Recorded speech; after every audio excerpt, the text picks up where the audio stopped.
सबको जय मसीह की। आज का जो प्रोग्राम है यीशु की बरकत यानी सुबह की बरकत, इसमें आपका स्वागत है। और इससे पहले कि हम परमेश्वर के वचन में चलें, आइए हम प्रार्थना करें।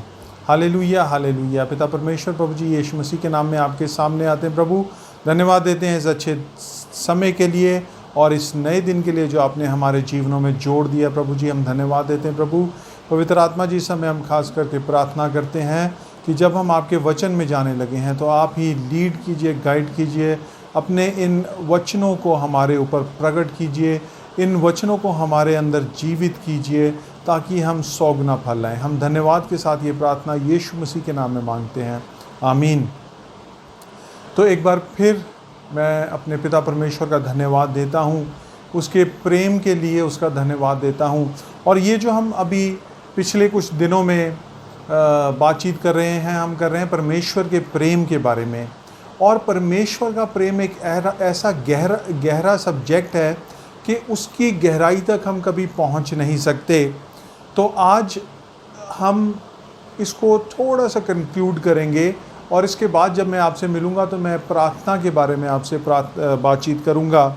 तो आज जो हम बातचीत करेंगे, कल के जो टॉपिक है उससे ही जोड़ेंगे, परमेश्वर के प्रेम से। कल हमने देखा था कि हमने बात की कि कैसे एक इंसान की नीयत से उसके आने वाले एक्शंस को हम प्रिडिक्ट कर सकते हैं। और हमने शाऊल राजा की नीयत को देखा और हमने देखा कि कैसे उसने दाऊद जो उसके बाद राजा हुआ उसके साथ ट्रीट किया।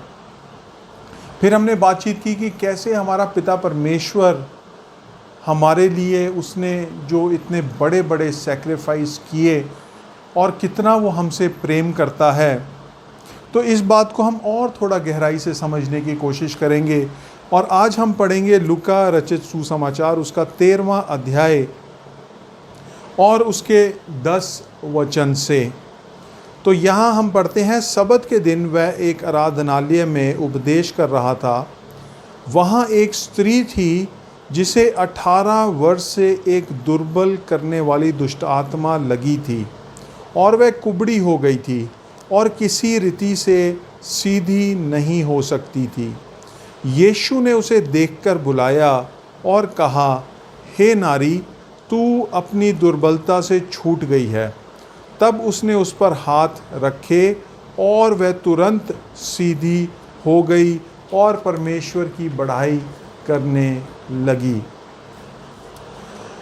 अगर इस इंसिडेंट के बारे में हम देखें तो जैसे यहाँ लिखा है कि आराधनालय में वो प्रचार कर रहा था, उसने देखा कि एक कुबड़ी स्त्री वहाँ पर है और ना उस कुबड़ी स्त्री ने यीशु मसीह से कुछ कहा।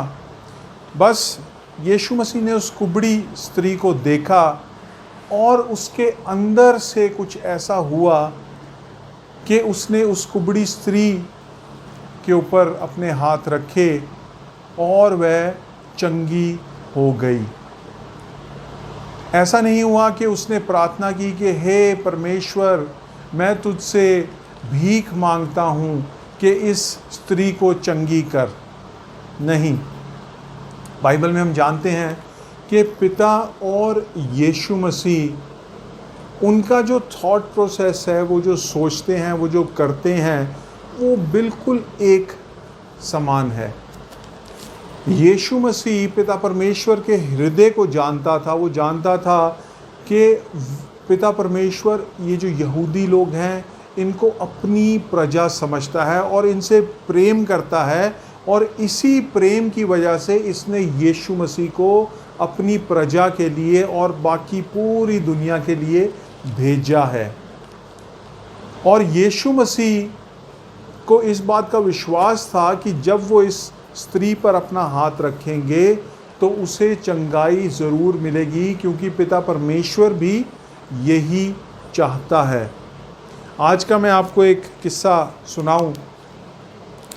आज आपके वहाँ भी काफ़ी बारिश पड़ी होगी, हमारे यहाँ भी बहुत बारिश पड़ी और बारिश पड़ी तेज़ हवा के साथ, जिसकी वजह से जो अगर वो दरवाज़े हवा की उसमें थे तो हमारे दरवाज़े से भी जो जाली लगी थी उससे भी काफ़ी पानी अंदर आया। तो मैं अंदर से बाहर जा रहा था और जब मैं उस दरवाज़े के पास से गुज़रा तो मैंने देखा कि ये दरवाज़ा बंद कर देना चाहिए।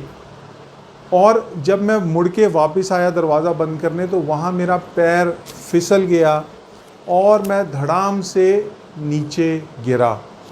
जब मैं नीचे गिरा तो मैंने टेबल पर थोड़ा हाथ लगा, डाइनिंग टेबल वो भी खिसक गई, थोड़ा शोर भी हुआ और एक एक करके सारे जितने भी जन थे घर पे भागे आए और सब आकर मेरे आसपास इकट्ठा हो गए। सबसे पहले विजय भाग के आई, उसने बोला चोट तो नहीं लगी आपके, और उसने मैं उठाऊं आपको, और परंतु प्रभु का फजल था कि कोई भी ज़्यादा चोट नहीं लगी, तो मैं अपने आप ही खड़ा हो गया। तो मुझे ये किसी को नहीं कहना पड़ा कि प्लीज़ आओ और देखो मुझे कहीं चोट तो नहीं लगी है। मुझे किसी के सामने विनती नहीं करनी पड़ी, मुझे किसी के सामने भीख नहीं मांगनी पड़ी। इसकी वजह क्या है कि सारे जन जो इस घर में रहते हैं वो मुझसे प्रेम करते हैं और हम एक दूसरे की केयर करते हैं। इसीलिए जब हम एक दूसरे को मुसीबत में देखते हैं तो हम भाग कर जाते हैं और मदद करते हैं, क्योंकि हम एक परिवार है जो एक दूसरे से बहुत अधिक प्रेम करता है। इसी तरीके से हम भी उस पिता परमेश्वर के परिवार को बिलोंग करते हैं, और जब हम किसी भी तरह की मुसीबत में होते हैं, हम किसी भी तरह की तंगी में होते हैं, हम किसी भी तरह की परेशानी में होते हैं, तो बस हमें, अगर हम विश्वास करें उसके प्रेम के ऊपर, उसकी भलाइयों के ऊपर, तो हमें उससे भीख मांगने की ज़रूरत नहीं होगी।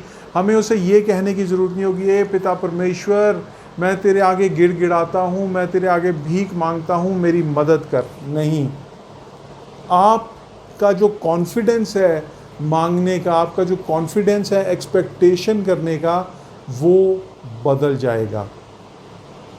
यहाँ पर भी यीशु मसीह ने बड़ी साफ सुथरी बात की, हे नारी तू अपनी दुर्बलता से छूट गई है।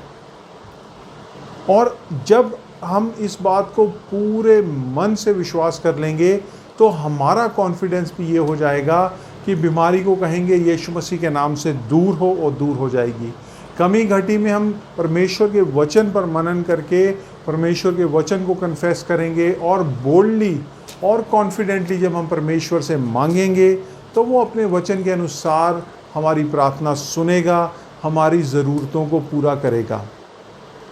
तो आज जो हमने दोनों उदाहरण देखे हैं, वो उदाहरण हमें ये बताते हैं कि जब हम प्रेम करते हैं, जैसे पिता हमसे प्रेम करता है, तो वो हमारे लिए कितना कुछ क्यों ना करेगा। हमने एक और दृष्टांत के बारे में एक और मैसेज में जब हमने ये सुना था कि कैसे हम लोग इम्परफेक्ट होकर भी अपने बच्चों को अच्छे से अच्छा देने की कोशिश करते हैं, तो क्यों ना हमारा परफेक्ट पिता परमेश्वर हमें अच्छे से अच्छे और हमारे मांगने से भी ज़्यादा, जैसे वचन में लिखा है एफिशिएंस में, कि वो हमारे मांगने से भी ज़्यादा हमें देता है।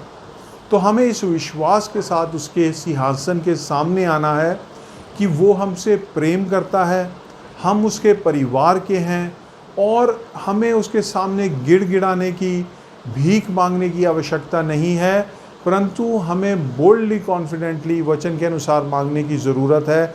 और वो हमारे लिए, हमारी सोच से भी बढ़कर, हमारी समझ से ऊपर वो हमारे लिए करेगा। तो आज हम जो हमारी ये सीरीज़ चल रही है गॉड्स लव, इसको हम गॉड्स लव फॉर अस, इसको हम थोड़ी सी आज ब्रेक देंगे, और आने वाले समय में जब मैं आपसे दोबारा मिलूँगा तो हम बात करेंगे प्रार्थना के विषय में, और प्रार्थना के विषय में हम कुछ दिन बातचीत करेंगे। मैं उम्मीद करता हूँ कि इस सीरीज़ से प्रभु ने आपको बहुत आशीष दी होगी, आपने बहुत कुछ सीखा होगा जिसको आप अपने जीवन में इस्तेमाल कर रहे हैं और आने वाले दिनों में और करेंगे, और प्रभु आपको इन वचनों से बहुत आशीष देगा। आप सबको जय मसीह की। प्रभु आपको बहुत आशीष दे।